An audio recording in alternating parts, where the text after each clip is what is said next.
Di tempat lain, mansion utama keluarga Stephen, Kevin dan Mira datang menemui Oma Carol bersama putra mereka yang setahun lebih muda dari Stella. Mereka baru saja datang dari Indonesia karena Kevin membuka cabang perusahaan Benekdi di sana. Jadi pada saat pernikahan Stella dan David, mereka tidak bisa datang. Hai sayangku Kevin, Mira, seru Oma Carol. Halo Mami, apa kabar? Ucap Kevin sambil memeluk maminya. Mami sangat sehat sayang, jawab Oma.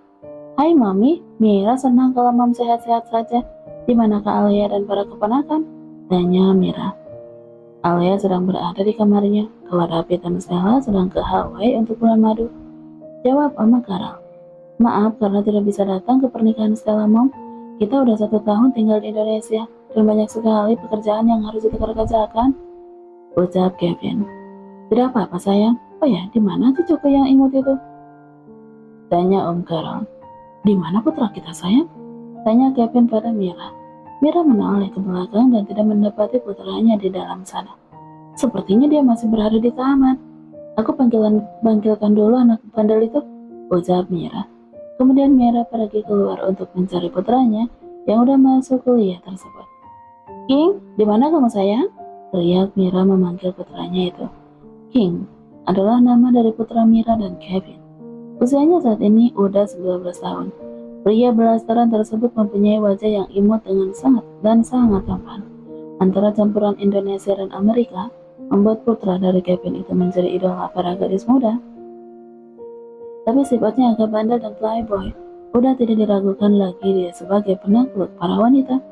Mama, kenapa teriak sih? Kupingku ini masih normal. Jawab King dengan bahasa Indonesia. Dia sudah sangat fasih berbicara bahasa asal mamanya itu. Bahkan dia sempat tinggal di kota Jogja, tempat tantenya, Brenda, dan paman Bagas, dan langsung bisa menguasai bahasa Jawa dengan sangat baik.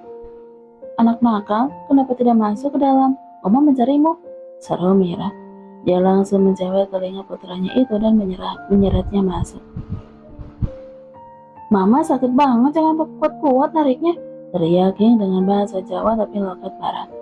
Mira yang tidak begitu mengerti dengan bahasa Jawa masih terus menarik telinga King sampai putranya masuk ke dalam. Para penjaga di sana hanya menahan tawa melihat kejadian itu. Sangat aneh bahasa yang dipakai oleh salah satu cucu nyonya besarnya itu. Memang Kevin dan Mira sangat jarang datang ke mansion, tapi semua orang udah mengenal sosok King dengan baik. Bahkan setelah pindah ke Indonesia, baru kali ini Kevin dan Mira menemui keluarganya itu. Di dalam mansion, Alia baru aja keluar dari dalam kamar dan turun ke bawah. Kevin, Mira, kapan kalian kembali? Seru Alia. Halo kakak ipar, jawab Mira tersenyum. Kita baru aja mendarat dan langsung ke sini, jawab Kevin. King yang masih memegang telinganya karena tarikan dari sang mama, langsung memasang tampang sok cool ketika melihat Alia. Hai Aunty Alia, makin cantik aja, seperti sebuah bunga yang sedang bermekaran. Makin tua bunga itu semakin menawan, ucap King dengan jurus gombalannya. Hei King, kamu udah besar sekarang? Sapa Alia pada keponakannya itu. Tentu saja aku udah besar dan bukan anak kecil lagi, bahkan aku udah bisa membuat anak kecil, jawab King membuat Alia terkejut. Semua orang yang mendengar ucapan anak muda itu langsung tertawa kecuali Mira. Siapa yang mengajari kamu bicara seperti itu? Seru Mira sambil menarik telinga putranya lagi. David menatap wajah cantik istrinya yang baru aja keluar dari dalam kamar mandi. Stella hanya memakai handuk kimono dengan rambut basah tergerai. Sungguh cantik dan menawan ciptaan Tuhan satu ini. David menjadi semakin tergila-gila pada istrinya itu. Ada apa sayang? Kenapa kamu menatapku seperti itu? Tanya Stella. Gadis itu berjalan menuju lemari untuk mengambil pakaian. David hanya memasang senyum tampannya ketika mendengar ucapan istrinya. Apa kamu tidak mau mandi? Tanya Stella kembali. Dia membawa pakaian gantinya dan berjalan menuju kamar mandi untuk berganti. Kenapa harus memakai baju di kamar mandi sayang? Bukankah kita bisa langsung pakai di sini? Tanya David. Aku tidak terbiasa. Kalau begitu mulai sekarang kamu harus terbiasa seperti ini. Kita udah menikah, jadi kamu tidak boleh malu untuk mengganti pakaian di depanku, ucap David. Pria itu berjalan menghampiri istrinya. Dia mengambil baju yang dibawa Stella dan melemparkannya ke sofa. "Hei, kenapa melempar pakaianku?" seru Stella. Tapi tidak menghiraukan teriakan istrinya. Pria itu langsung menarik tali handuk kimono yang melilit di pinggang Stella. "Apa yang kamu lakukan, David?" "Aku bantu kamu melepaskan handuk ini." "Tidak usah," jawab Stella. David berhasil menarik tali itu dan langsung membuka handuk kimono itu. David menatap tubuh istrinya yang masih terlihat sebagian itu dengan tatapan memuja. Sedangkan Stella merasa malu ditatap seperti itu. Bahkan pipinya saat ini udah terlihat merah merona karena David tidak berkedip menatapnya. Suasana intim terjadi di kamar itu dengan suara-suara desahan dari bibir merah Stella. Akhirnya malam itu David berhasil membujuk istrinya yang ingin menunda membuat baby. Di Manson, jadi Stephen terlihat kesal sedari tadi karena melihat keponakannya yang sok cool itu selalu saja mengganggu istrinya. Mereka baru aja makan malam bersama. Kevin dan Mira udah pulang ke apartemennya. Sedangkan King, putra mereka, tidak ikut karena ingin menginap di Manson. "Hei, Uncle Step, kenapa mukamu jelek seperti itu?" tanya King tanpa merasa bersalah. Mami Alia hanya tergagap ketika mendengar ucapan King yang mengatai suaminya itu. "Kenapa kamu tidak ikut orang tuamu pulang?" tanya Stephen. Aku sudah lama tidak kesini, jadi malam ini aku ingin menginap di sini. Oh ya, Auntie, mau tidur sekarang? Aku bisa menemani tidur dan menyanyikan lagu romantis untukmu. Ucap King membuat Stephen meradang. Tidak perlu, King, Auntie akan tidur bersama uncle-mu. Sebaiknya kamu tidur sama Oma Carol. Dia sendirian, tidak ada yang menemaninya, jawab Alia. Dia udah melihat wajah seram suaminya yang sedari tadi dibikin kesal oleh keponakannya itu. Sabar sayang, isyarat mata Alia mengatakan itu pada suaminya. Selamat malam semuanya. Tiba-tiba dari arah pintu utama terdengar teriakan suara seorang gadis yang datang bersama sang papa. "Hai Princess, kamu datang malam-malam ke sini?" sapa Alia. "Maaf bos, aku datang ke sini sama Princess karena tadi dia baru aja datang dari Meksiko," ucap Reno pada bosnya. "Malam Tante Alia, malam juga Daddy Stephen, aku merindukanmu," ucap Princess. Stephen hanya bisa menghela nafas. Niat mengirim pesan kepada Reno agar bisa mengatasi King, tapi ternyata dia malah membawa satu masalah lagi, yaitu Princess. King menatap gadis cantik di depannya itu dengan tatapan datar. "Reno, nanti aku potong gajimu," ucap Stephen lirih. Kenapa dipotong bos? Aku salah apa?" tanya Reno. Stephen hanya memutar bola matanya malas. Dia benar-benar dibuat kesal oleh semua orang malam ini. Kamu siapa?" tanya Princess menuju ke arah King. "Bukan urusanmu," jawab King cuek. "Oh, dasar sombong. Jadi Step, aku ingin minum. Tante Alia bisa tidak menyuruh salah satu asistenmu untuk membuatkan aku susu vanila campur strawberry yang udah dijus dengan creamer," ucap putri dari Reno dan Rosa itu. Enak aja nyuruh-nyuruh Auntie Alia. Kamu bisa pergi ke dapur dan bikin sendiri kan?" seru King tidak terima. Memangnya siapa kamu? Dasar cowok sombong. "Princess, kita pulang sekarang."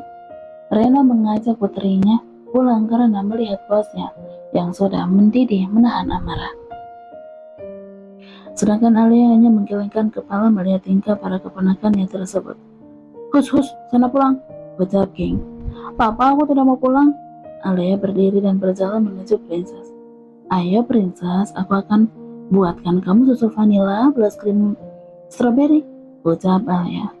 Princess menjulurkan lidahnya ke arah King dengan senyuman mengejek. "Dasar sok centil, modal dandan doang," gerutu King. Reno mendekati Stephen dan berbisik. "Kapan anak kecil ini datang, bos?" "Itu tidak penting. Yang penting sekarang bagaimana caramu untuk bisa membuat King tidak betah di sini," jawab Stephen. Setelah mengatakan itu, Stephen pergi meninggalkan Reno ke ruang kerjanya yang berada di lantai atas. "Aku tidak mengira masalah serius yang dikatakan bos itu harus mengatasi bocah itu," gumam Reno. Sedangkan King terlihat pergi berjalan mengikuti Princess dan Auntie Alia ke dapur. Dia pun duduk di salah satu kursi di meja makan lalu mengambil ponselnya. King mengerahkan kamera ponsel ke arah antinya yang sibuk membuat susu dibantu Princess. Reno menatap King yang sedang asik mengambil gambar di ponselnya itu.